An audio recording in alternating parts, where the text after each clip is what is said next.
Someone said, I let two people on my team go due to performance. And now my team is afraid that the company is laying off a lot of people or going on a firing spree. I've emailed and chatted my team that it's not true, but now my absenteeism is up and the people are paranoid. I spend most of my day trying to keep everyone calm. How do I gain control? Thanks, Julie. I saw this one when it came in, and it's almost like an epidemic inside the virtual world. And I will tell you very honestly, and very straightforward from a psychological perspective. And again, I'm going to go back to brick and mortar. So you're sitting in your chair as an agent. You look across the room. You see three people in the corner and they're talking. Your brain automatically uses deductive reasoning to look at their body language. Are their arms crossed? Are they whispering? Are they laughing? Are they close? Are they far away? Are more people coming up to the group? And your brain starts going and you start trying to figure out what you're seeing. And if you're not really sure, you ask them in the break, you might even chat them, but you've seen them. In work at home, you don't have any of that. So the fact that Bob's gone for 3 days, he could be visiting his parents for their anniversary. I mean, unless he's told someone, nobody knows, but now they think that, Bob's gone and maybe Bob is gone.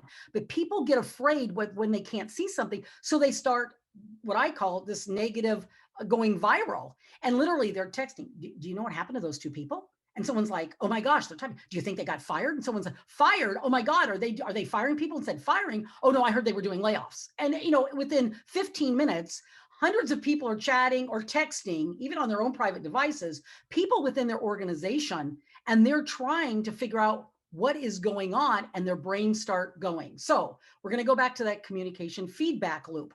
As changes are being made, you have to communicate that. In a brick and mortar, you see Bob hauled off to the supervisor's cube, and after 3 or 4 times, you roll your eyes and go, well, I guess he's been written up. Well, I guess that's why he's gone, because you can see it. But in virtual, what you have to do is you have to explain things. Now, as a supervisor or as a director or whatever, we can't go down and say, listen, we just fired Bob. We can't say that. But what we can say is, listen, we're doing evaluations. We're trying to find out how we can help you. I want you to have your list of 3 things that I can do to help you. And I'm going to commit to 1 or 2 of those. And I'm going to commit to helping you achieve your goals. And then I need feedback from that. So that feedback loop starts. So you tell them what you're going to ask of them. They give you feedback and you feed it back to them and you try to help them. You tell them how you're helping them. So if Bob ends up leaving, they're like, well, she asked for 2 things and she's been open with everybody and Bob's gone. It becomes very minimal instead of all this negativity. Remember, negativity travels faster in a work at home environment than positive. You have to control the narrative. And by having lots of communication feedback and getting feedback from folks and using video, telling them, hey, this is what we're going to do. And this is what I expect. And can you give me some feedback? And then you go back to them in another video and you say, 28% of you said the way the scheduling, you don't like the way it's done. I'm going to go back and see if we can get that glitch in the scheduling software fixed. Thanks for letting me know. And then reporting back. I talked to the workforce manager and here's a workaround. Right? So it's, again, communication feedback, and you do that for every single thing. So there's lots of communication feedback. So what happens? More touch points. People aren't lonely anymore.